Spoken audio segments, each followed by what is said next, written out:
Good afternoon. Welcome to our first in a series of webinars about the critical importance of nutrition security in the prevention and management of diet-related chronic conditions and the reduction of health inequities. Food is medicine, integrating effective nutrition intervention into the healthcare system. We are thrilled to have Dr. Mozaffarian, a thought leader in this area, here today to inform and inspire us to continue to move this work forward in Minnesota. This webinar is brought to you through a partnership between the Performance Improvement Project Collaborative of Minnesota Managed Care Organizations, or the PIP Collaborative, and the Minnesota Department of Health. What is a PIP Collaborative? All plans across the United States serving Medicaid members are required to do a performance improvement project. This project began in 2021 and runs through 2023. The focus is on improving comprehensive diabetes and care services. And care coordinators, case managers, navigators play an essential role in this. Projects must be designed to improve the quality of care for Medicaid members, improve health outcomes, address serious health conditions, improve member satisfaction, and sustain improvements over time. This project hits all of these areas. The Department of Human Services worked with the PIP Collaborative to establish this priority, and all plans have multiple initiatives in place to address this crisis. This model brings health plans together to work collectively across the state on some of these common goals. At the Minnesota Department of Health, our vision is for health equity in Minnesota, where all communities are thriving and all people have what they need to be healthy. However, we know in Minnesota that 6 of 10 adults have a chronic condition, and communities of color and low-income communities experience higher rates of chronic diseases than other Minnesotans. Specifically, within the Health Promotion and Chronic Disease Division, we collaborate with partners like this to promote health and reduce health inequities associated with chronic conditions, disabilities, and injuries. We work with a wide variety of projects and a wide variety of partners across the state. For example, we partner with communities and clinic systems to collectively manage and prevent chronic conditions. We're currently working with those most impacted by diabetes and cardiovascular disease and key stakeholders to co-create a cardiovascular disease and diabetes 2030 state plan. We analyze and report data on preventable chronic conditions and create tools, reports, fact sheets, dashboards, and other things to support your efforts. And we support policies and systems of care that promote health. And finally, we work to raise awareness about ways to prevent and manage chronic conditions. As you all know, there's been an increase in food insecurity due to COVID, exacerbating existing health inequities. We encourage people to make changes in their diets to prevent and manage diet-related chronic diseases like diabetes. And those who are experiencing nutrition insecurity may have really very few true choices, choosing between inexpensive, highly processed, calorically dense foods to feed their families, or more expensive fresh foods, or their medicine, or their housing, or other important things. In addition, there's often a stigma associated with accessing emergency food systems, so you may not be aware of the challenges those you serve are facing. A food as medicine approach can go a long way to improving health and the lives of those with the greatest needs. Connecting food prescriptions to individualized nutrition counseling can further support chronic disease prevention and management goals by empowering people with the information and the support they need to make changes. Integrating food as medicine into the healthcare system will require strong partnerships that bring together healthcare, public health, and community-based organizations. There's a growing number of successful examples, both nationally and here in Minnesota, that we can build from and learn from. This webinar series is designed to get that started. Today, we will hear Dr. Mozaffarian, a cardiologist with Tufts School of Medicine. He will make a strong case for addressing nutrition insecurity to reduce health disparities, improve health, and reduce healthcare costs. In future webinars, we'll continue to explore policy, systems, and environmental approaches to address nutrition insecurity to better manage chronic conditions. Dr. Mozaffarian has quite a bit of information to share, and I'm sure you'll have questions along the way. We ask that you put those questions in the chat during the webinar. There will be time for questions and answer at the end. Thank you for joining us and helping us kick this off. Welcome, Dr. Mozaffarian. Thank you so much. It's a pleasure to be here and to speak with you. This is such an important topic, and I was really pleased that Teresa talked about nutrition security in her introduction, because that is going to be one of the themes of my talk. Is really thinking about food as medicine is integrating nutrition security interventions into the healthcare system. I think this is incredibly important, incredibly timely, and I'm going to go through for the next hour. I think some of the science behind what nutrition priorities should be, and then how I think about food as medicine. So I'm often asked as a cardiologist, how did I become so interested in food and nutrition? And my uneasy sense throughout my medical training, throughout medical school, internal medicine, cardiology, my uneasy sense that food and nutrition were the top problems facing my patients, and yet I wasn't learning about them, has really been scientifically established now in recent years. And this is one analysis in which we participated, estimating the causes of death in the United States from different modifiable risk factors. And you see hundreds of thousands of deaths each year here along this axis, and the causes here. And the top cause of death in the United States is poor diet, exceeding tobacco use, high blood pressure, high obesity, high plasma glucose, high cholesterol, alcohol use, air pollution, physical inactivity, every other cause. And so, if we care about health, we have to center food and nutrition at the very, very center of everything we do. And I really want to emphasize that this is not a social determinant of health. This is a determinant of health. It's no more a social determinant of health than high blood pressure is a social determinant of health, or that air pollution or obesity or high blood cholesterol. This is a risk factor, a direct, immediate, and modifiable risk factor for disease. There are many social determinants of health that influence nutrition, but nutrition itself is a determinant of health. And so healthcare systems must address this top cause of poor health in our country. And it's really, really shocking if we just step back and just take a breath and look at how many American adults are sick. 1 in 2 adults in the United States today has diabetes or prediabetes. 1 in 2 has a lifetime risk of developing cancer. 3 in 4 have overweight or obesity.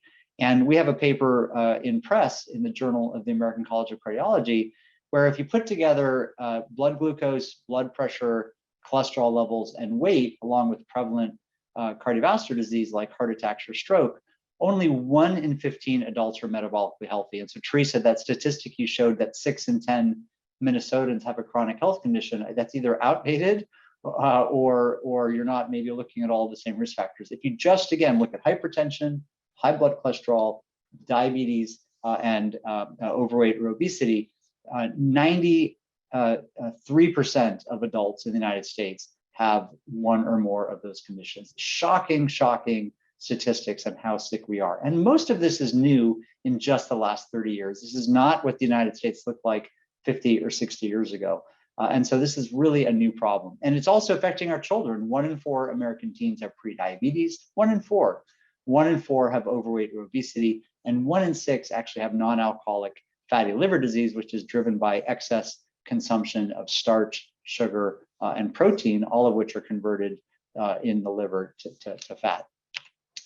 And this is causing incredible inequities. This is the percentage of US children with a poor nutritional quality diet. So this is looking at nutrition security. How many children are actually having a poor diet based on the American Heart Association diet score, which is a validated diet score of a nutritionally good diet. And you can see that it's high percentages of children have poor diet quality across the board, but it's worse in Black children versus Hispanic or white children. It's worse with in children from households with lower incomes, and it's worse among households with lower food security. And so this is just critical that even in the highest income households, 42% of kids have poor diet quality, but in the lowest income households, it's 56% of kids, for example. And this translates into poor health outcomes later in life. And this is an analysis we published several years ago, looking at the multivariable adjusted risk of death among people participating in SNAP, people who were income eligible, so similar incomes, but were not participating in SNAP, and then people who were not eligible because of higher incomes. And this is multivariable adjusted for many other risks. And we show the hazard ratio here compared to the reference group of people not eligible for SNAP. The hazard ratio of total mortality for people who are eligible but not participating, and people who are participating, and this is adjusted for age, education, sex, race, ethnicity, physical activity, many other factors. And overall, there's about a 50% higher risk of all-cause mortality if you're eligible for SNAP because of income but not participating compared to those not eligible. And there's a twofold higher risk of all-cause mortality if you're actually participating in SNAP. And if you look across specific causes of death, all of cardiometabolic disease, cardiovascular disease, heart attack, and stroke, it's similarly elevated across the board, with diabetes being a threefold higher risk of death from diabetes if you're participating in SNAP. So this shows that while SNAP is addressing food security and is a really terrific program for addressing food security, it's not doing enough, and our other programs are not doing enough to actually address poor nutrition and mortality from poor nutrition. And the economic costs are skyrocketing just as much as the human costs. And so I showed you all the human costs. The economic costs are just as stunning and shocking. So in just 50 years, US healthcare costs have gone from 7% of our economy to 18% of our economy, from $1 in $20 in the average federal budget and the average state budget to $1 in $3 in the average federal budget and the average state budget. And we wonder why we have so much acrimony in our political system, and politicians from different parties can't agree. A lot of it is because every other budget priority is being squeezed out by rising healthcare costs. Adjusted for inflation, US businesses were paying $80 billion for employee-based healthcare. Now they're paying $1.2 trillion for employee-based healthcare. And per man, woman, and child, healthcare is now $11,500 per year.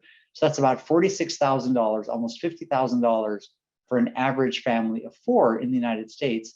That's far more than the average family spends on food, housing, and transportation combined. And it's even approaching the average family income for a family of four. So we're spending almost as much on just healthcare as the average family income. This is not sustainable.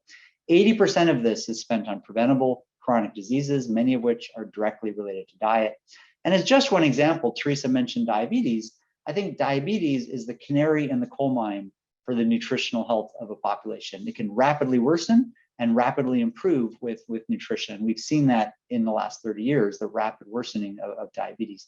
Just on diabetes, the US government, through Medicare, Medicaid, and the VA, spends $160 billion on direct medical costs for diabetes alone. That far exceeds the budget of the US Department of Agriculture, the entire budget of the US Department of Agriculture. And it's more than double the combined budget of the National Institutes of Health, the Centers for Disease Control, and the Food and Drug Administration. So we are literally, spending ourselves into economic catastrophe with rising healthcare costs. And an analysis from the Rockefeller Foundation, to which we contributed, which was published last year, put together, in addition to the human health costs, also the environment and biodiversity costs, the loss to natural resources. And what this analysis estimated is that the true negative cost of food is $2.1 trillion to our economy every year. We spend about $1 trillion on the food system in the United States, and our economy loses another $2.1 trillion, with about half of that being due to lost human health, healthcare expenditures, and lost productivity specifically. And so for every dollar we spend on food in the United States, our economy loses $2. This is not a winning formula, and it really has to change.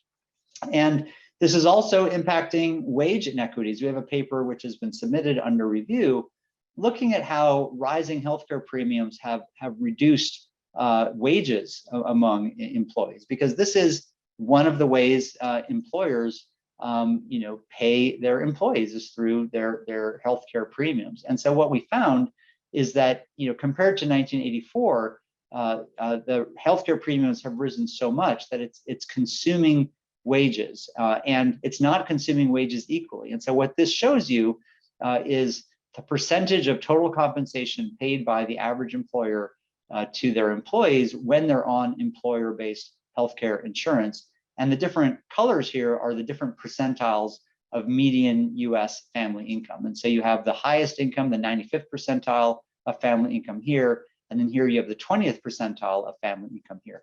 In 1984, the average American at the 20th percentile of income, about 15% of their compensation was paid in healthcare costs, and it was about 3% for the highest income Americans. And so, of course, there was a difference, but the difference was more modest. Look what's happened over time.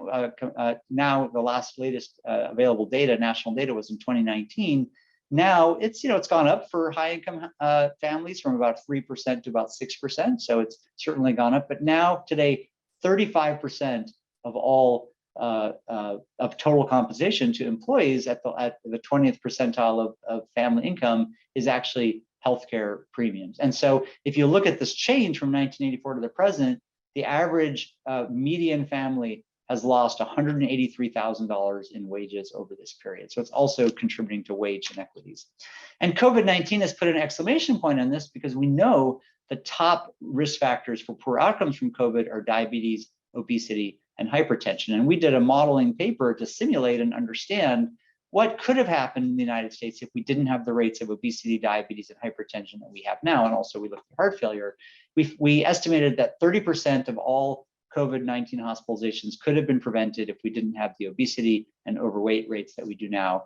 20% could have been prevented if we didn't have the diabetes we have, and 26% could have been prevented if we didn't have the rates of hypertension. If you combine that with heart failure, we estimated that almost 64% of all hospitalizations could have been prevented if we had a metabolically healthy population. Now, the public gets this. The public understands that food is making them sick, but they're also really confused. Why are they confused? Well, they're confused for a couple of reasons. One, they're confused because they're bombarded with conflicting information. But two, they're confused because the science is new and the science has changed. And why has the science changed? Well, the science has changed because nutrition science, modern nutrition science, is very new. Of course, there's been traditional nutrition learnings from many cultures and traditions, but sort of modern nutrition science is less than 100 years old. I would date the birth of modern nutrition science to just 90 years ago in 1932. What happened in 1932? Vitamin C was isolated and synthesized. That was the first vitamin actually isolated and synthesized. This didn't happen in the 1700s or the 1800s. This was 1932. And so for the very, very first time, scientists could prove that there was something in citrus fruits, a vitamin, that could prevent scurvy or treat scurvy. And if you didn't get that vitamin, you would get scurvy. And nobody really knew for sure that citrus fruits prevented scurvy until 1932. And so what happened over the next 20 years was an explosion of science, all focused on establishing, isolating, synthesizing the known major vitamins: vitamin A, the B vitamins, vitamin C, vitamin D, vitamin E, and vitamin K.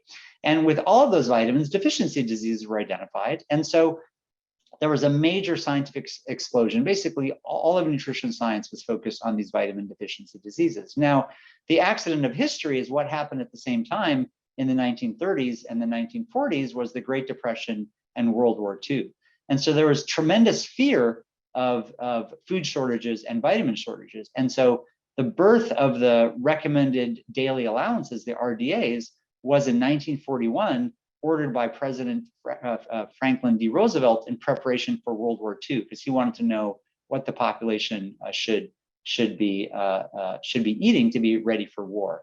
Now, the other thing that happened beyond this focus on single vitamins and vitamin deficiency diseases was a population explosion. So the population of the Earth exploded from about 1.5 billion in 1900 to 6 billion in 2000, the fastest rise in human population ever. In fact, more humans were born in that single century than all prior humans in all of human history combined.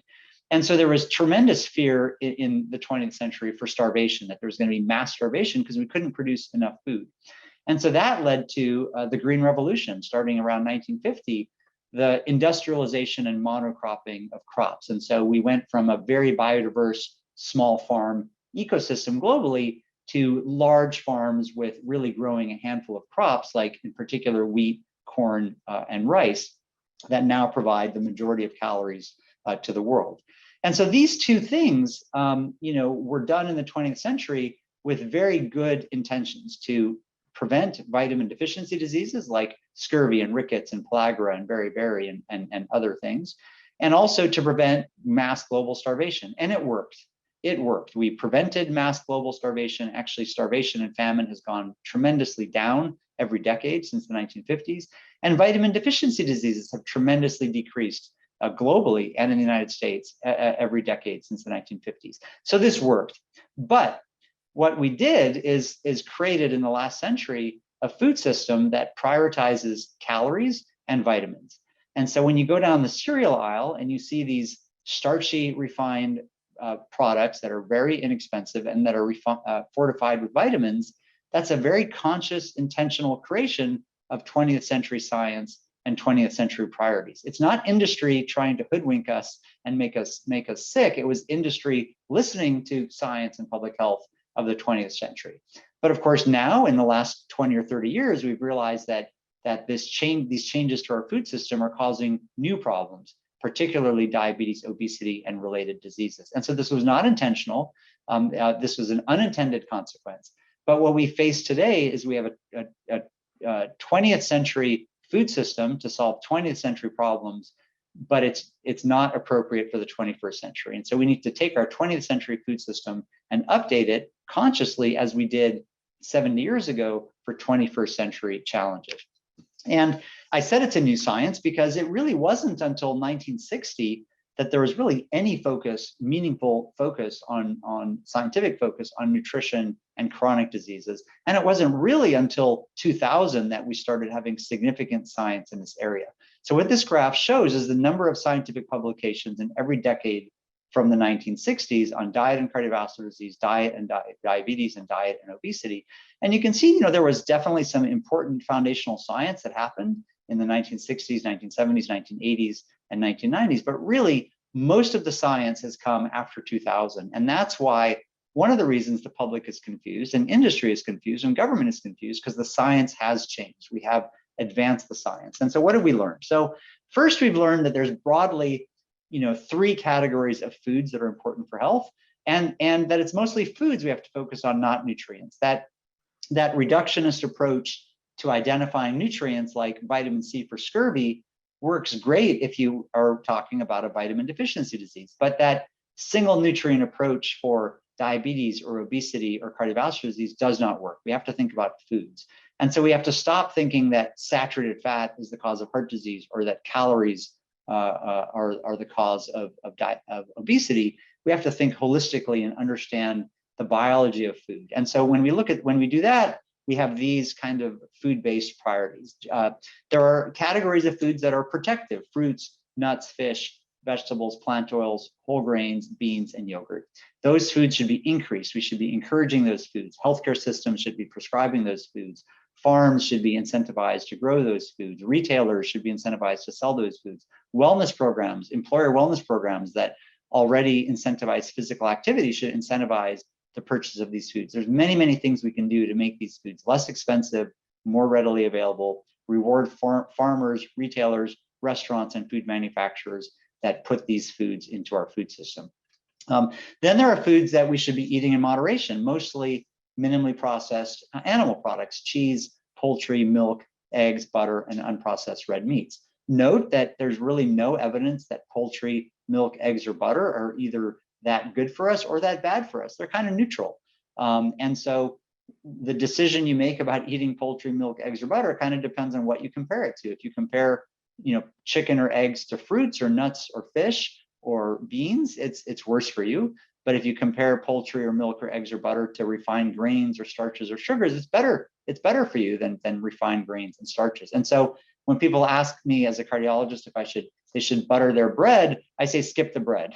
The butter is neutral, but the bread is bad for you. And so we really have to think about these foods as being eaten in moderation. And cheese is a little bit in the blue because cheese is a fermented food and actually seems to be potentially good for us. And unprocessed red meats are a little bit in the red because they seem to increase the risk of diabetes, not because of the fat, not because of cholesterol, but because of heme iron. Heme iron seems to be the causative factor that increases risk of diabetes if people eat too much red meat. And then the worst thing in the food supply that we should minimize is all of the refined grains, starches, and sugars, and processed meats and other packaged foods. Now, I want to emphasize two things. First, I'm not saying to eat a plant-based diet, because there's plants here at the top and there's plants here at the bottom. Most of the plants in our food supply are actually killing us. It's all the refined grains, starches, and sugars. You can have a lot of terrible foods that are plant-based, or you could have a terrific diet that's plant-based, or you could have a diet that's not vegetarian or vegan or plant-based and be good or bad. So it's not about plant-based diets. It is about minimally processed whole food plant-based diets, along with eating some animal products in moderation. That would be very reasonable. And then the second point I'd like to make is it's not scientifically accurate to just say eat everything in moderation. I sometimes give my talk, and at the end, someone comes up to me and says, "Oh, this is great, just eat everything in moderation." Absolutely not. Definitely not. There are foods we should be eating more of, that we should be emphasizing, foods that we should be eating in moderation, and foods that we should be eating less of. Now, what other learnings do we have from the last 20 years of science? We're learning more and more about obesity, and learning that it's much, much more than calories. And food is biologic information that drives long-term risk of weight gain and long-term risk of obesity and overweight. And so we can't judge foods long-term by their calorie count alone. Lots of studies, lots of trials showing this definitively. We're also learning that food and health is very complex. And so we have to go beyond thinking about just blood cholesterol or just obesity. You know, in the 1980s, the nutrition scientific community and public health community was focused on blood cholesterol, and that led to the low-fat diet recommendations, which were not helpful. Today, we're so focused on obesity that I see clinicians, I see patients in the cardiology clinic at Tufts Medical Center, and when I'm with fellows, if the patient's lean, they say, oh, their diet must be fine, and if they're obese, they say, oh, their diet must be poor. That's not true. Obesity is just one pathway of the effects of diet, and so we really have to think beyond blood cholesterol and obesity and look at the entire body and all the effects of nutrition. And then, the other lesson is that there's no simple rule. You can't just say eat a low-calorie food that will mean less weight gain, or eat a fat-free food that's healthy, or eat a low-saturated fat food that's healthy, or eat a food that has vitamins that's good for you. None of these foods on this page are particularly healthy just because they're low-calorie or fat-free or vitamin fortified. So we have to move beyond kind of simplistic labels for food and really talk about some of the complexity. Now, speaking of complexity, there's a lot that we don't understand and a lot that we need to learn. And so, as a scientist, I think this is really important to emphasize. We know a lot. We know what I just summarized about foods that are priorities, about obesity being complicated, about other things, but there's a lot we don't understand.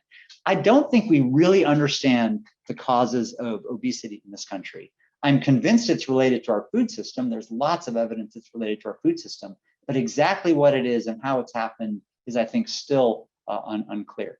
We don't understand the effects of the hundreds of thousands of chemicals, natural chemicals in food, the phenolics, the phytonutrients that are in things like cocoa and coffee and green tea and blueberries and nuts, and all these foods are incredibly powerful. We don't understand what optimal food processing is. We know that more processed food is generally bad for us, but what is it exactly about the food processing and why, and how do we create optimal food processing? And I have some hypotheses about that. I think we can start to move food industry toward where we think they should go, but I don't think it's well established. We don't understand nutrition and the gut microbiome. This is going to be huge, huge, huge for health. I think much of what we think is good or bad for us is actually probably good or bad for our gut bacteria, and then they in turn make us healthy or make us sick. And many, many other things: personalized nutrition, the impact of fermented foods, protein intake, timing of meals, additives, brain health, mood, anxiety, immunity, allergies, and cancers. And I'm just going to show you a couple of examples.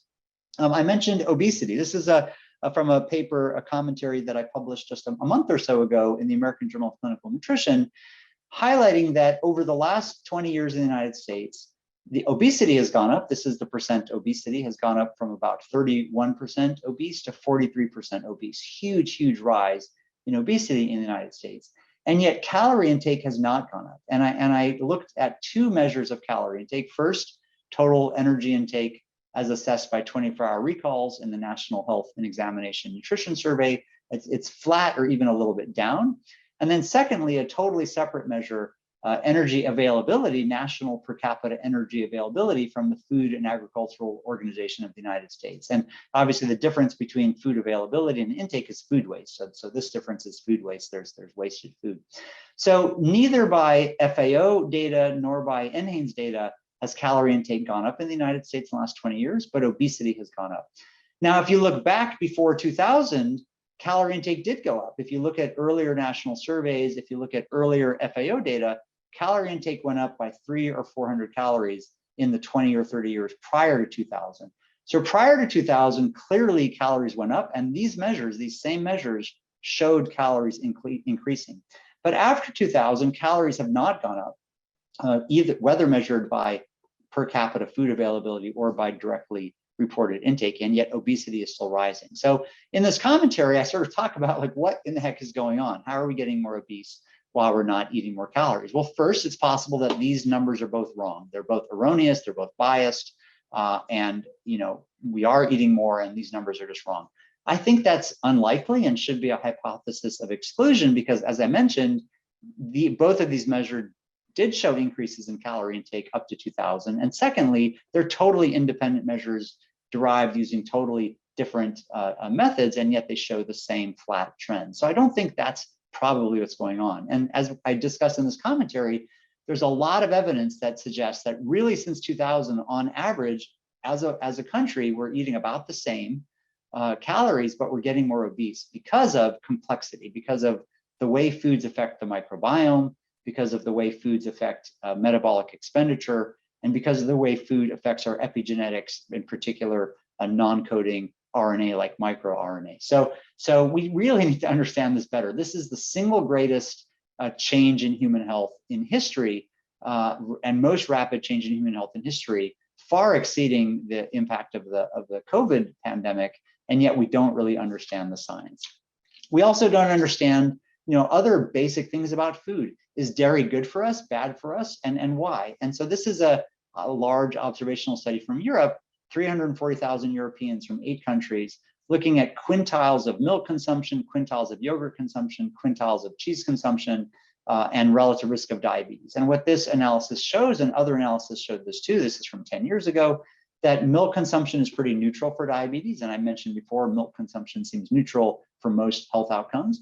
Yogurt consumption, in contrast, is associated with a trend toward lower risk of diabetes, and cheese consumption also associated with a lower risk of diabetes. And what's interesting in this study, because it's in Europe, they also looked at fermented milk consumption because there's enough Europeans who drink fermented milk, and fermented milk consumption looked just like cheese, a lower risk of diabetes. And so I think there's something about fermented foods that lowers risk of diabetes, and we need to understand this better. It could be vitamin K2 that's produced from vitamin K1 by bacteria. It could be other things, but it just highlights sort of uncertainties.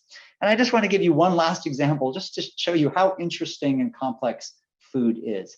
So there's something in dairy products called milk fat globule membrane. Milk fat globule membrane are phospholipids that are naturally present and wrap around the fat globules to keep them separate from and floating in the water base of milk. And so if you buy raw milk, for example, if you buy raw milk, the milk fat globule membrane is intact, and that's why the fat rises to the top.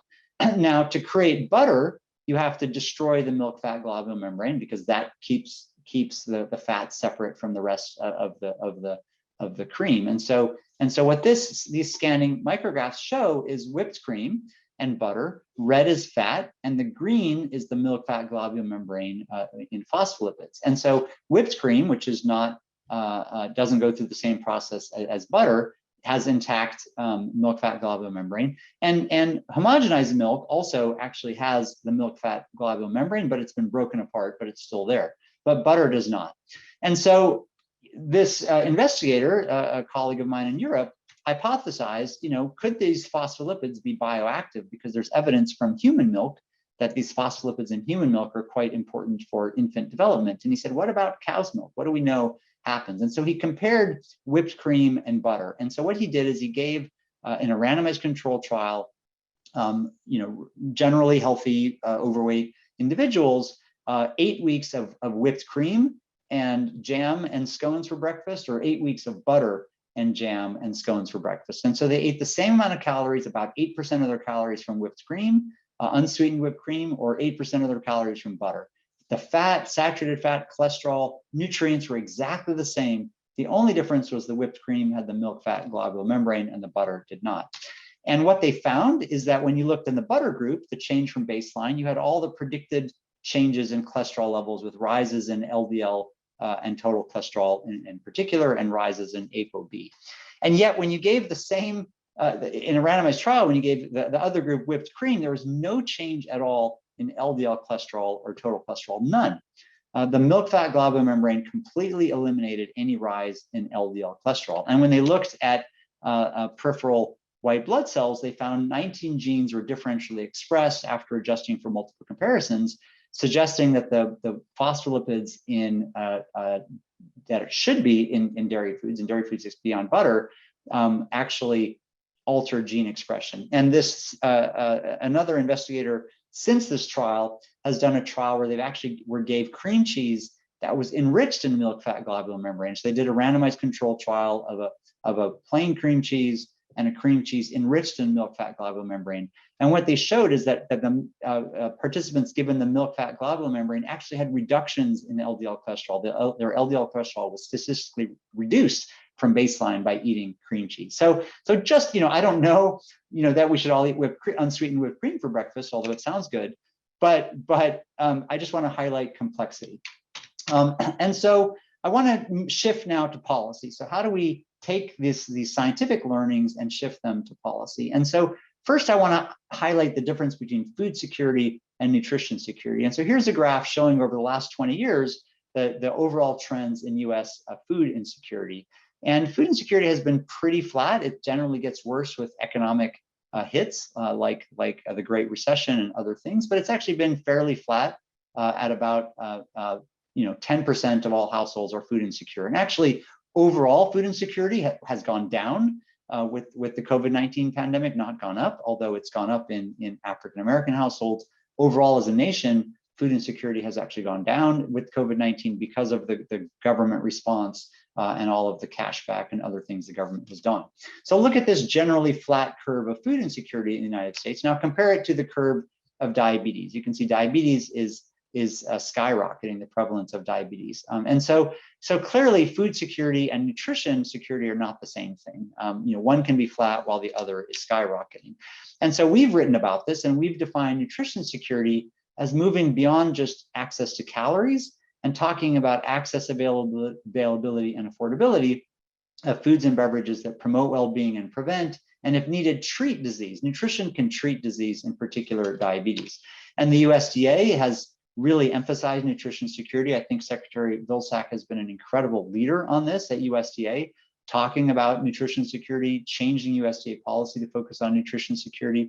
And there's actually a new USDA Director of Nutrition Security and Health Equity, Dr. Sarah Bleich, who's a really an excellent scientist and public health leader. And so Secretary Vilsack and USDA recognize that it's not just about calories, it's also about nutrition. We have to address both. Food security and nutrition security have to be addressed. And we actually have a screener for those of you in healthcare systems that we've used and piloted with the LA County Department of Health and also with Kaiser Permanente. And the screener seems to be well understood and easier for participants to complete, and also appears to give new independent information beyond food security. And so we gave these same participants both a 2-question food security screener and a 2-question nutrition security screener, and they were helpful at differentiating different things. And so the screener gives a brief description of what healthy foods are to just get everybody on the same page, and then asks a very basic question, thinking about the last 12 months, how hard was it for you or your household to regularly get and eat healthy foods? And they could answer from very hard to not hard at all. And if they answer somewhat hard or very hard, it moves on to try to look at causes and problems and challenges for eating healthy foods. And this has been a very informative screener, and I'm happy to share it with any organizations that want to integrate this into their own screening questions in their healthcare system or in their interventions. So lastly, let's get to food as medicine. So now that we kind of have a sense of why food is so important for medicine, how can we get there? And it's not rocket science. It's not complicated. It's not impossible. It's all doable. And it's really through these 6 domains of action. We have to integrate nutrition security into healthcare systems, our government nutrition programs, science and research, public health and education, business innovation, and national coordination. These actions will change the prices of healthy foods. They'll change the availability of healthy foods. They'll change incentives for producers, sellers, and buyers of healthy foods. They'll change convenience of healthy foods. So all of the challenges that we think about that our patients face will be addressed by doing these things, from cost to availability to other things. And so let's go through some of these examples. So first, healthcare systems. Within healthcare systems, as was highlighted by Teresa, there's a range of interventions. At the top, for the sickest patients, medically tailored meals.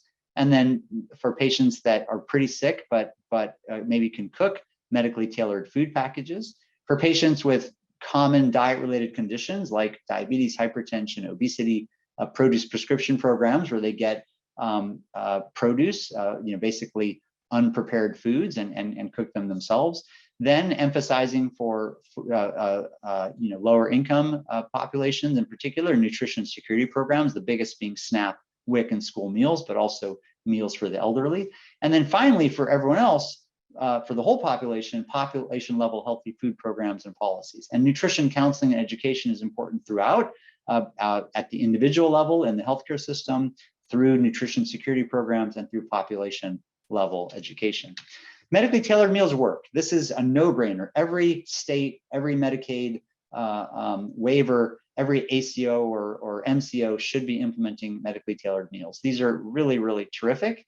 This is for the 5% of patients who basically use about 50% of healthcare resources. These are the sickest patients that we see all the time. They arrive at the hospital malnourished, they go home malnourished, they have cancer, end-stage renal disease, heart failure, severe uncontrolled diabetes, AIDS, or other complex conditions. If you actually give these people 10 meals per week, so basically lunch and dinner for weekdays, they do much, much better. And so just 10 meals a week given to them and their families substantially reduces hospital admissions by 50%, substantially reduces nursing home admissions. And even if you account for the cost of the program, this saves money. And in this analysis from Massachusetts, it saves about $9,000 per year per patient. And look at the numbers needed to treat. 2 patients needed to treat to save 1 hospital admission. 1 patient needed to treat to save a nursing home admission. These interventions work. We have a randomized controlled trial of lung cancer that's being done at Tufts University. And these are preliminary results in about the first half of the patients. And so the results may change with the final results, but they're very promising. In this randomized controlled trial of lung cancer, we see improvements, that green is the medically tailored meal intervention, blue is control.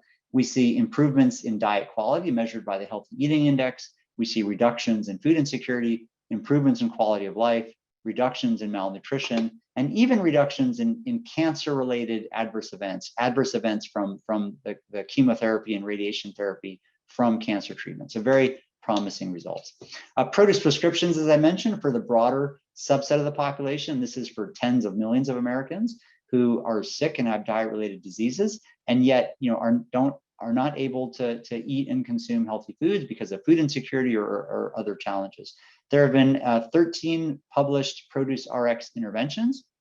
These are not randomized controlled trials for the most part, although one small one had been done. These are mostly pre-post interventions, and so with or without external control groups. And so you have to take these results with a little bit of skepticism. But even in these pre-post interventions, we see that on average across the interventions, fruit and vegetable intake goes up by almost a serving per day. So that's almost 7 servings per week. Body mass index significantly declines, and hemoglobin A1C significantly declines.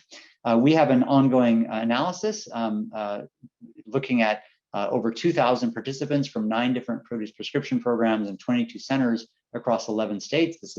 These participants haven't been analyzed before. We pooled all the studies together, and we see very similar positive findings: reductions in hemoglobin A1C, reductions in BMI, and significant reductions also in systolic and diastolic blood pressure.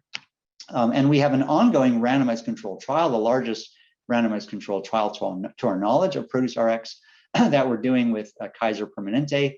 About a month ago, we were already over half of patients enrolled of our target of 450. And the stories we're hearing, the clinicians are hearing and passing on to us from the patients who are randomized to the intervention are just incredible of how they're feeling better, they're losing weight, their hemoglobin A1C is going down. They're also cooking with their families and going shopping and not buying other foods that they used to buy with their own dollars because they feel so much better. They feel better. So it's really, really remarkable results, and we look forward to the findings of the randomized intervention.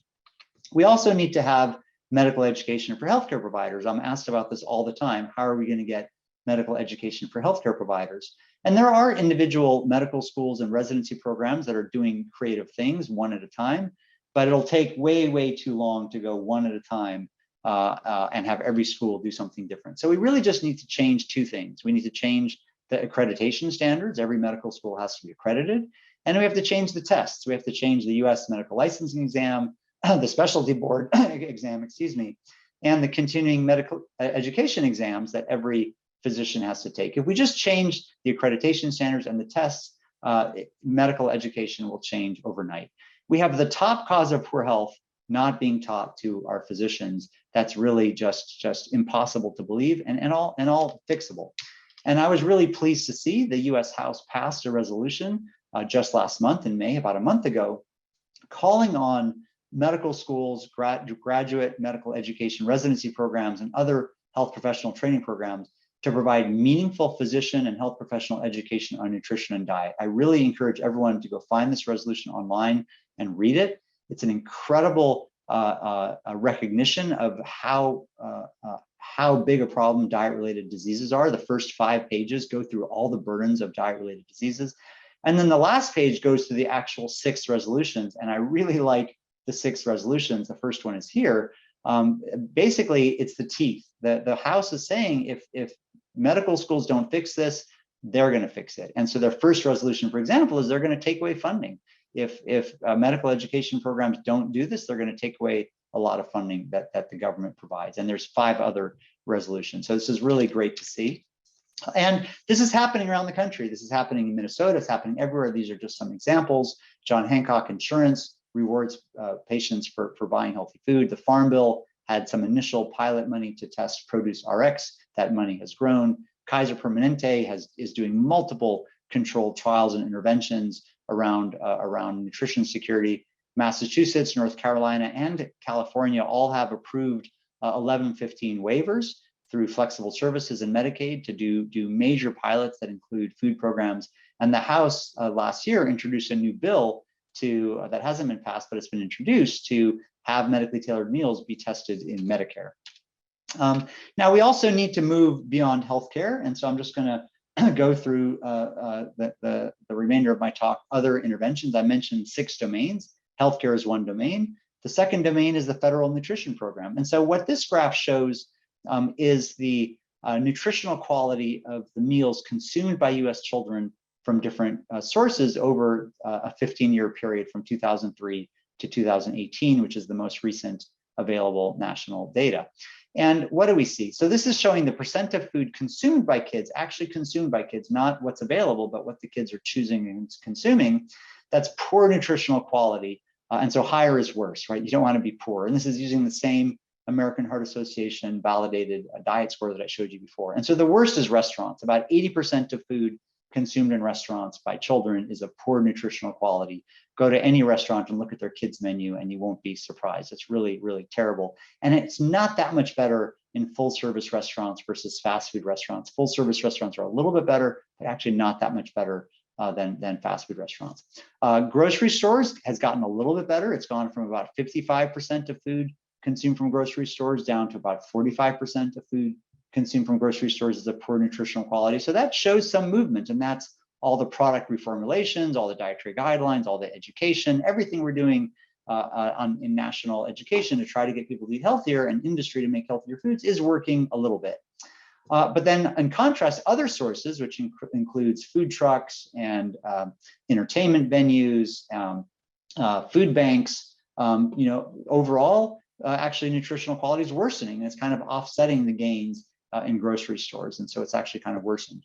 But then look at schools, right? Schools look very different from the other three, which are basically mostly flat. Schools from 2003 to 2010 had pretty terrible diets. And so 55 to 60% of all meals served in schools were of poor nutritional quality from 2003 to 2010. That's kind of the image we have of school meals, right? Really bad for you, terrible meals. But look what happened after 2010, a dramatic improvement in the nutritional quality of school meals, so that by 2018, by a long shot, schools are the healthiest place in the United States that kids eat. Just stop and think about that for a moment. Schools are healthier than the average food purchased by parents in grocery stores, from other sources, from restaurants, by a long shot. The other interesting finding is that if you look by parental education or race, ethnicity, or household income, there's disparities in the quality of food consumed from grocery stores, from other sources, and from restaurants. And so, on average, families of lower education, lower income, or Black or Latinx race and ethnicity have worse diets than others. But in schools, this dramatic improvement, this tremendous improvement here was equitable. There was no difference by education, by income, or by race, ethnicity, very equitable. So what happened? How did schools change so dramatically when nothing else changed in the last 15 years? It's the Healthy Hunger Free Kids Act. In 2010, Congress passed the Healthy Hunger Free Kids Act. There was a lot of opposition from industry, said that it can't be done. We can't have stronger nutritional standards for school meals. Costs will go up, kids won't eat it, vendors will pull out. None of that happened. The kids are eating the meals. There's not more food waste. Prices haven't increased for schools. And look at the improvements in nutrition. And so this shows the power of policy. Everything else, everything you see for restaurants, other sources, and grocery stores is everything else we tried to do in the last 15 years. All the education, all the dietary guidelines, all the pressure on industry, all the voluntary standards, all the nutrition labeling in retail stores, everything else had really kind of incremental changes in the nutrition quality of kids in the United States. And a single policy, a single act by Congress dramatically improved the nutrition for tens of millions of American children. So it shows the power of policy in the federal nutrition programs and the power of standards in the federal nutrition program. So I think it's really, really important to emphasize and focus on the nutrition standards in school meals as child nutrition reauthorization is coming up and as you're working with your local school districts. This needs to be done in SNAP. We need to have a stronger SNAP program that better supports nutrition.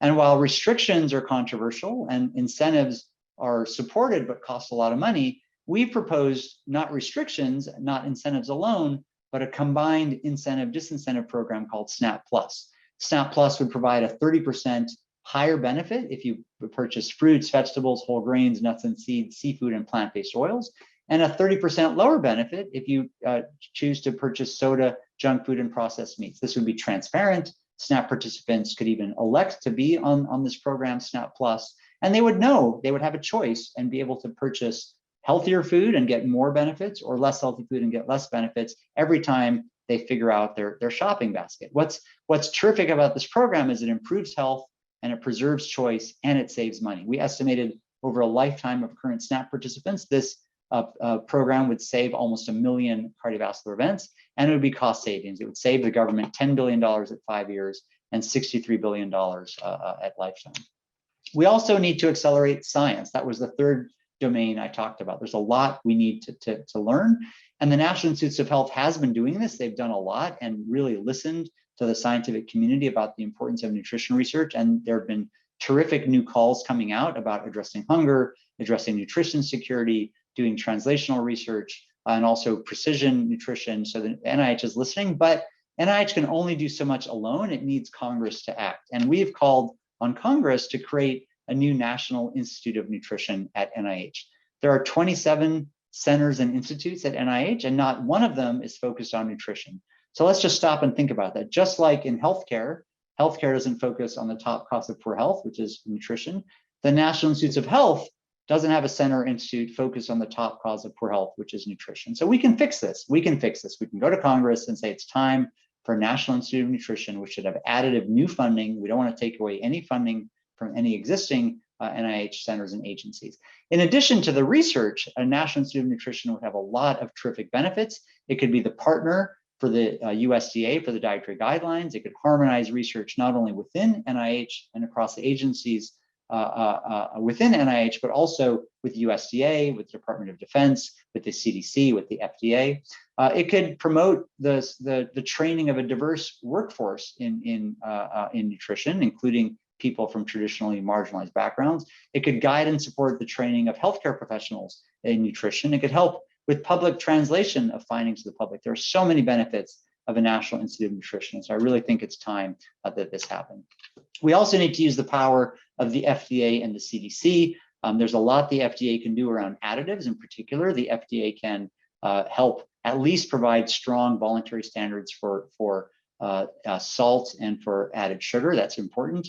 The FDA can also provide guidance for health claims. And the FDA, if you haven't heard, is going to be coming out later this year with a proposed rule to allow companies to put a healthy icon, FDA healthy icon on their package. And so we're really looking forward to see what that does. The CDC is also incredibly important. All of their community intervention programs, their surveillance programs, and yet the Division of Nutrition, Physical Activity, and Obesity, its budget is only $100 million a year. So think about that. The division at the CDC, which focuses on nutrition, physical activity, and obesity, the three top causes of poor health in our country by far, has a $100 million a year budget. And then the government spends $160 billion a year, 1,600 times more on just direct medical care for diabetes. It doesn't make sense. We have to fix this and put the F back in FDA with food and really fund the CDC around nutrition, physical activity, and obesity. We have to help guide industry. We have to do this with, I mentioned, the FDA is coming out with this healthy icon. I'm very interested to see how they're going to define this. And we also need nutrient profiling systems. At Tufts, we proposed one and published on it called the Food Compass, which works really, really well. It gives foods a score from anywhere from 1, which is low, to 100, which is high. These are some examples of foods that receive different scores. And it scores it in a very holistic way, looking at 9 domains. And this is a spider plot of a specific food, and it scores well in some areas and worse in other areas. And so you can see, and the consumer can transparently see what their food score is. Much, much easier to communicate to consumers than trying to read the nutrition facts label. We need to catalyze business innovation. This is very, very important. I told you what happened in the 20th century. Business listened. Business did what scientists, public health, and government told them to do, which was to create shelf-stable, inexpensive, starchy, calorie foods and fortify them with vitamins. Now we're calling on industry to change that and create optimally processed, phenolic-rich products that are convenient, accessible, and rich in the protective foods that we need to eat more of, and have less refined starch, added sugars, and salt. They are many companies are slowly moving that way, but they need help. They need the federal government to give them carrots and sticks to move forward much, much more rapidly. And there's lots of ways to do this. The US government has done this for green energy. The US government has done this in the past for the tech sector, has done this in the past for the railroad sector. There's clear established tax policy, other ways to do this. We need a national strategy around business innovation in the food sector. And we also need coordination. That was my last domain, was coordination. This all has to be coordinated. And we went to members of Congress in 2018, and we talked about everything I'm telling you now. And 2 members of Congress, Congresswoman Rosa DeLauro from Connecticut and Congressman Tim Ryan from Ohio, said this is a problem, and we need to understand this better. And so they went to the Government Accountability Office, which is the US government watchdog that audits the government. And so this is the government's own watchdog agency that does audits. And they said, look, we want you to audit federal food policy around nutrition and diet-related disease. How are we doing? And 3 years later, after an exhaustive review, the GAO published its report just in September of 2021. It's a terrific report, a really important report. And these are their top line conclusions. They concluded that diet-related health conditions are costly, deadly, and preventable. They identified 200 different federal efforts spread across 21 agencies to try to address this. And they said these efforts are fragmented, they're not harmonized, and they're keeping the government from meeting its goals. And they concluded that a federal strategy for diet-related efforts could provide sustained leadership and really fix this. And they recommended that Congress actually identify and direct a federal entity to create a federal strategy. We've never had any office or overall strategy to address food and nutrition, and the government's own watchdog agency recommended this. As one possible solution would be for the White House to host a conference to bring together all the agencies, bring together Congress, hear from all the stakeholders, hear from people with diverse lived experiences themselves, and to actually create a plan. The last time this was done was in 1969 with President Nixon. President Nixon hosted the first White House conference on food, nutrition, hunger, and health. It was organized by Dr. Jean Meyer. Dr. Jean Meyer is the founder of our school, and I'm the Jean Meyer professor. I hold the Jean Meyer chair at Tufts, and so big shoes to fill. He organized the conference with President Nixon with strong bipartisan support from Senators George McGovern and Bob Dole. And that 1969 conference put in place all of our national food programs that we think about today. It expanded and standardized food stamps. It expanded and standardized school lunch. It created school breakfast. It created WIC. It created consumer guidance like the Nutrition Facts Panel. It led to modernization of the way the dietary guidelines process went. And it's been 53 years since that White House conference. And in those 53 years, there's never been the entire federal government focused on food again. And we were really pleased that we and others were able to successfully advocate to Congress and the White House to hold a second conference. And President Biden announced just a few weeks ago that there's going to be the second White House conference on hunger, nutrition, and health in September. And we're working very hard in an independent effort, not directly endorsed by the White House, although the White House is aware of our efforts.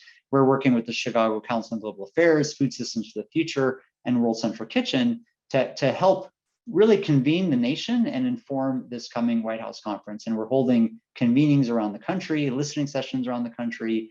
We have a terrific task force that's coming up with concrete, actionable recommendations. We have a strategy group of organizations that's advising us. And so I hope this September conference and its recommendations will be as historic and as transformational as the 1969 conference. So I think we can do it. I think we can get there. And I think that among the many activities and actions, food as medicine to really address nutrition security is needed, is evidence-based, and the time has come. So I'm happy to answer any questions, and thank you for listening. Thank you, Dr. Mozaffarian. That was excellent and packed with information. We've had quite the conversation in the chat. One question that's come up is the need for people to develop cooking skills as they eat differently, balanced with the question of just changing the food system so that it's not all about individual choice. Can you speak to kind of those levels of approach and the need to focus on those different aspects? Yeah, so the first one is terrific. And so all of the healthcare system interventions that I outlined, the medically tailored meals and the produce prescription programs, a key component of those programs is nutrition education and cooking, culinary education. And so that is always integrated into those programs. And it depends on the vendor, whether it's a nonprofit or for-profit, how much they do that, but they all do that. And it's helpful and it works. And so I mentioned the produce prescription trial we're doing. With the produce prescription trial that we're doing, we give recipes that are tailored to the food boxes that we're delivering to people. We also have RDs available for telehealth or group visits if people want to come in person and do group visits and group counseling, and it works. And we hear, not everyone, but many, many patients start to cook and start to learn and start to change their habits. And there's the additional benefit of creating community within their families. And they've talked about that. I've spoken with people who've talked about that. So I think it's important. I don't think we should just do culinary education by itself. I don't think that's that useful. I think we should combine it with these other programs. Secondly, for the person that asked about moving away from individual choice, that was my whole talk. So I don't know what else to say. I mean, I just outlined policies and systems changes that take this away from individual choice. Thank you. And some people are curious about why SNAP participants are experiencing worse health outcomes than SNAP eligible non-participants. Yeah, so the cynic would say, "Oh, SNAP's actually making them sick." I don't think that's true. I want to emphasize that I don't think that's true. I think there are differences that we couldn't measure, that weren't measured, that we can't adjust for between two people with similar income, one of whom feels the need to go on SNAP and one of whom doesn't. And there's probably differences in social supports, there's differences in self-efficacy, there's differences in what they do. So I don't think the results are saying that SNAP is making people sicker, but I do think what the results are clearly saying is SNAP is not improving their health to the level even of people who have the same incomes and education and race and age that are not on SNAP. And so SNAP's not doing enough. And why it's not doing enough? I mean, SNAP has really no nutritional standards, and I think that's a problem. The SNAP is about $111 billion a year. It's a very large program. About 9% of the SNAP budget is spent on sugar-sweetened beverages, so that's about $10 billion a year.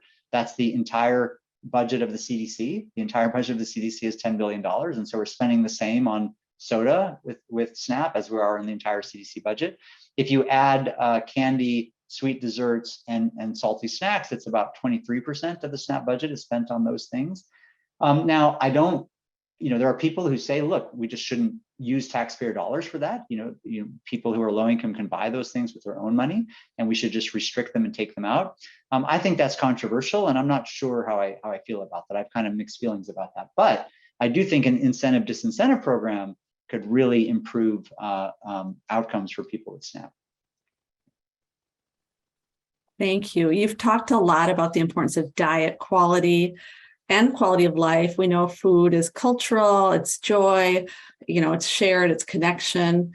As we talk about this issue, we're often talking about BMI and well-being and weight, and there's weight stigmatism and diet culture. Can you kind of speak to how we might position this in a healthy, holistic way? Yeah, so terrific comment. And I briefly made the same point, tried to emphasize the same point, that we can't just talk about obesity. And I see that all the time, that I hear people starting to talk about nutrition and they slip into talking about obesity as though they're synonymous, and they're not synonymous. Obesity is a minor pathway of the effects of diet. It's a minor pathway. We have gut health, brain health, cancer, hypertension, blood sugar control, cholesterol levels, all really independent of weight. It's like physical activity, right? You don't exercise just for your weight. You exercise because of the incredible benefits that physical activity gives. It's also true for diet. I do think that we have a systems problem when 3 in 4 adults are overweight or obese, and you have 5-year-olds who are overweight or obese. It's a systems problem. So stigma is absolutely wrong. Obesity is a disease that's driven by an environment that's causing harm, and also, as I mentioned, probably changes to our microbiome, changes to our epigenetics, and changes to our metabolic expenditure driven by our food system in the last 20 years. So clearly we have a systems problem. The system is broken. You don't blame the individual when you have a broken system, you fix the system. So I think it's very important. On the other hand, there are advocates for not having weight stigma, which I agree with, who then take it too far and say obesity is beautiful, your weight is fine, don't worry about it, and really push back on obesity even being a problem, push back on the science, say the science is flawed.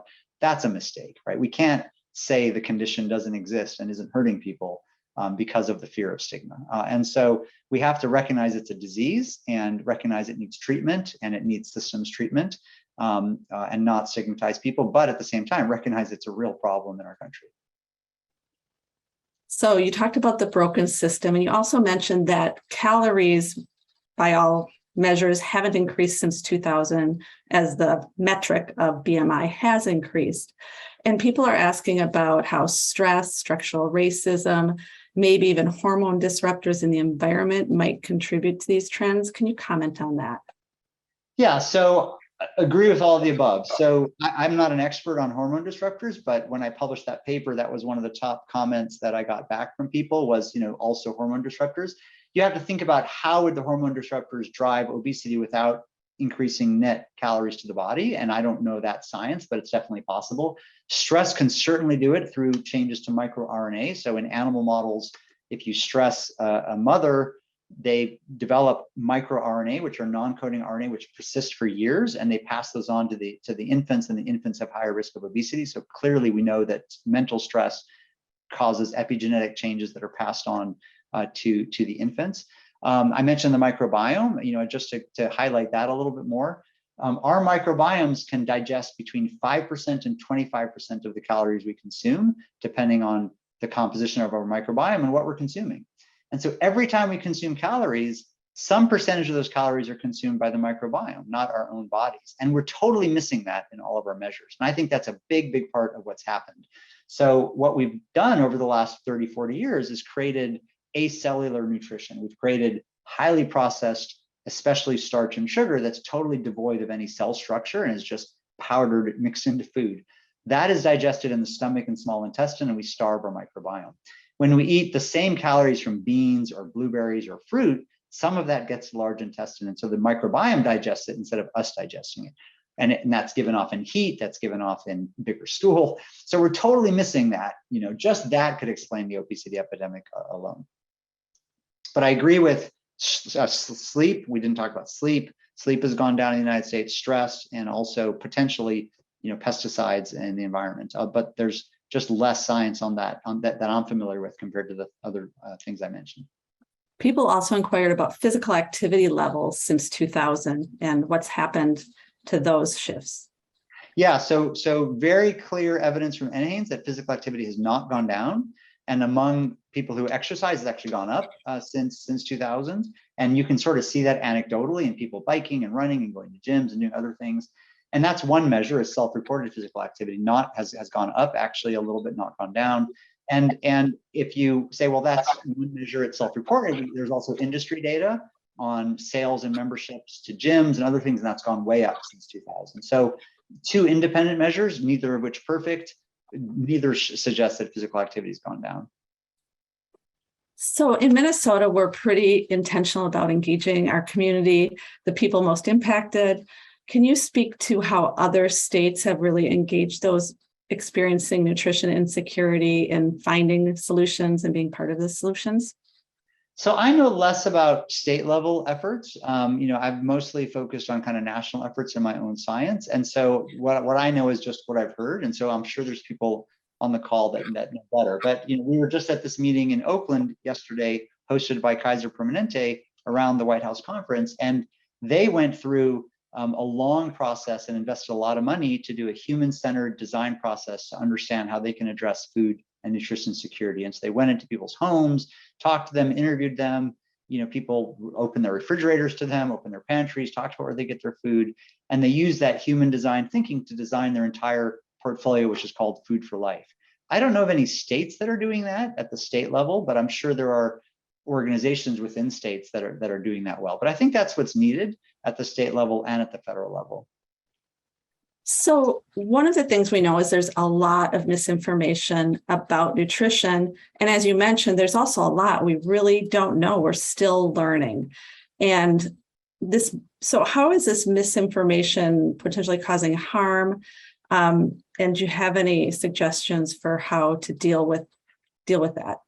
It's causing harm, and I don't know. So it's definitely causing harm. And the misinformation comes from official sources. There's official sources which still recommend low-fat diets, which is crazy because there's no evidence to eat low-fat diets. We should be eating high-fat diets and eating lower starch and sugar diets. I don't say low carb because there are healthy carbs, but lower starch and sugar diets. So there's still official sources like the World Health Organization that recommends low-fat diets. That's misinformation. I think that evidence to suggest low-fat dairy is better than whole-fat dairy, there's really no evidence for that. There's also not evidence convincing that whole-fat dairy is better than low-fat. They seem the same. If anything, whole-fat dairy may be a little bit better. So I think that's kind of misinformation. The dietary guidelines still say to have low-fat dairy, and that's our school lunch. So our school lunches have sugary, they have chocolate milk, don't have whole-fat milk, right? Plain milk. They don't have whole-fat plain milk, but have chocolate skim milk because of the dietary guidelines. So I think that's misinformation. But most misinformation comes from the internet, comes from books, comes from experts, experts in quotes, comes from bloggers, it comes from movies. So I think it's really hard because you said this at the beginning, food is really cultural. I think there's as a physician, I'm saying this as a physician, not trying to be off color, but there's kind of two things that humans think about every day that they want to do, and there's only one of them they actually do every day, and that's eat. Right? They don't do the other one usually every day, and that's human drive, right? We always thinking about food. It's part of who we are. It's our culture, and so food becomes very personal, and so it's very hard for people to dispassionately listen to the scientists from Boston or from Minnesota. You have a great school of public health, talk about nutrition and say, "Oh, they're right." Everybody, you can tell them whatever you want. They're going to say, "Well, I know what's good for me," right? So I think it's very, very challenging. I mean, the way I look at it is I look at things like fire safety for homes, or motor vehicle safety, or toy safety, or mobile phones that aren't, catching fire, all the things we do in our environment to make products safe. We don't rely on consumer knowledge, right? We didn't rely on consumer knowledge to reduce car accidents in the last century. Car accidents went down 90% per mile driven from the beginning of the century when cars first started till the end of the 20th century. And the CDC declared that as one of the top 5 public health successes of the 20th century. Drivers didn't get better by 2000 than in 1930. Drivers were the same, they didn't know anymore, but we did lots of things. We changed the car, safety standards, airbags, seat belts, all kinds of, we changed the road, speed limits, rumble strips, stop signs, we changed the culture around drunk driving, and we didn't really change the drivers. And so I think that's the roadmap to changing food. Rather than, trying to clear up misinformation, we should just make healthy food, right? We should just make healthy food. And we need to do that through the policies that I mentioned that'll incentivize healthy food. And, again, I use the example of toys. Imagine if 80% of toys that were sold in the US today were knowingly harming, maiming, or killing our children. And we just left them there. And we just told shoppers to look up the guidelines, look on the facts panel, try to understand which toys are safe or not. When you go to the toy store, shop around the outside of the toy store, outside of the aisles, because the middle aisles tend to have the more dangerous toys. And, if you're lower income or lower educated or busy or have less, social resources to understand this, you're going to get the worst toys, and your kids are going to get sick. Sorry. That we would never do that, right? And yet we do that for food. And so I think we have to move away from, even thinking about this as an information problem. It's not an information problem. Most of the food is bad, and we just have to fix that. Thank you. So you brought up a few things there. There's policy level changes that can have benefits to reducing health inequities, and there's some that could actually make them worse. So from a state perspective, what policies do you think might be the most impactful in helping us really address the really high health inequities that exist in Minnesota related to nutrition? That's a terrific question. I'm really glad you asked that. And I want to go back and let's see if I can do this, share my slide again, just to show this again. So we, in our task force that's informing the White House Conference, impact is one of our top criteria. What's the reach and depth of impact? Equity is another major impact. And so I think there's definitely policies here that will advance, reduce hunger, improve nutrition, reduce diet-related chronic diseases, and increase equity. I think health systems are the top, because this is where all the money is. This is where all the money is. North Carolina, again, just announced their pilot program in Medicaid. It's $650 million, right? How many $650 million pilot programs can you imagine in any other field but medicine, right? It's a pilot program. So there's so much money in healthcare. We have to leverage that money through medically tailored meals, produce RX, MD education, RD counseling that expressly focuses on the marginalized and disadvantaged populations. We have to leverage the government nutrition programs. That's what they're for, right? That's exactly what they're for. And we've done it for school meals. I showed you the terrific success for school meals. We have to strengthen that. WIC is amazing. WIC is terrific. We have to strengthen SNAP. There's fresh fruit and vegetable programs that are a USDA program that provides free fresh fruits and vegetables outside of school meals to low-income elementary schools. It doesn't do it for middle schools, and it doesn't do it for high schools. We have to extend that to middle schools and high schools. We have to extend summer meals and make them permanent, summer EBT. And so there's a lot to do there.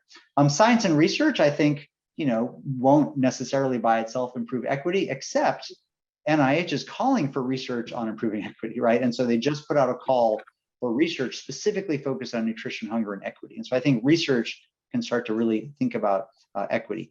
I think here, the education stuff could worsen inequities, right? So if you really focus on information and behavior change at the individual level, that could worsen inequities because people that need the information the most might be able to use it the least. And so that's where more regulatory things are important. And then I think in business innovation, lastly, any government strategy to promote business innovation and reward companies for doing the right thing should be about nutrition, equity, and sustainability. So if they use those metrics, what are companies that are doing the right thing for nutrition, equity, and sustainability? That will help too. And so I think equity has to be at the heart of all systems changes to improve nutrition in the country.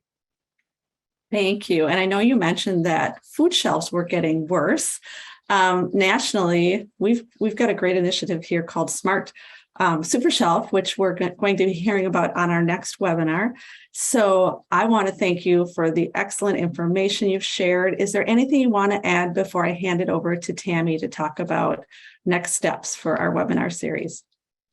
Well, I think, given the audience of people in public health and in healthcare, you guys are on the front lines and you can make this happen. You can make this happen in your state by talking to your state legislatures and having, I don't know if you've applied for an 1115 waiver in Medicaid to start testing these things in Medicaid. Medicare Advantage, this could be done in Medicare Advantage. There's waivers in Medicare Advantage to do this. And you can advocate at the federal level, right? The power of the federal pen greatly exceeds the power of any of the states. And so while cities and states are the innovators, the federal government can make tremendous change. And so everyone should be calling their congressman, calling their senator, saying, I believe in food as medicine. I want to see these changes. I want to see, strengthening of all these programs. I want you to support the White House conference. What's your position on the White House conference, right? I don't think most people in the public have even know there's a White House conference coming up.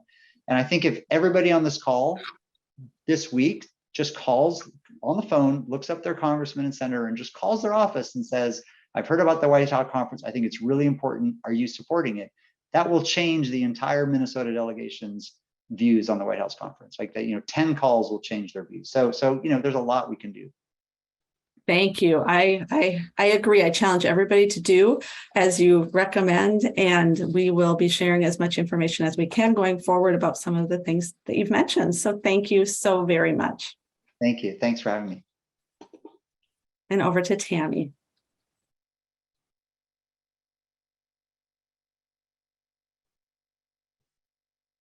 Jenna, can you go to the next slide? Hi, everyone. Thank you, Dr. Mosafarian, for that great segue into what we're going to have as an upcoming webinar September 20th regarding how we discuss, we're going to discuss food shelves, pantries, and other hunger relief resources, how they're an important adjunct for supporting healthy eating for people who are food insecure.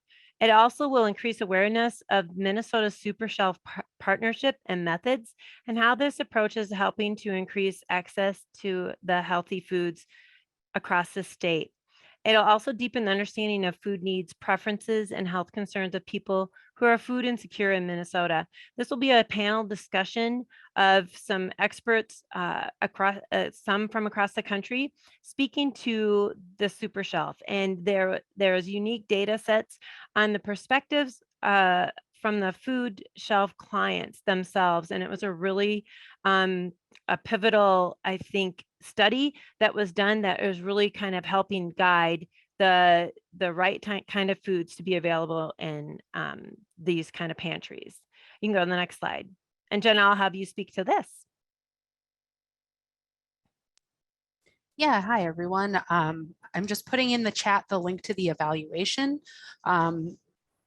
Your feedback from these evaluations are really important to us, so we really appreciate you taking an extra couple of minutes just to fill it out. And then at the end of the evaluation will be a link to download a certificate of participation. And if it doesn't work, you can also email me, jkornberg@stratushealth.org if you're having issues with that. We'll also put up the recording and the slides on the PIP webpage, the diabetes PIP webpage. It should be up within about a week is usually how quickly that goes up. These recordings take a little bit of time, so we appreciate your patience on that. And I think that's about it. I'll turn it back to Tammy or Teresa to see if they have any closing notes. Thank you again, everyone, and thank you, Teresa, for the introduction and for the collaborative and making this possible today. Thank you to everyone participating. Thank you, everyone. We look forward to staying connected.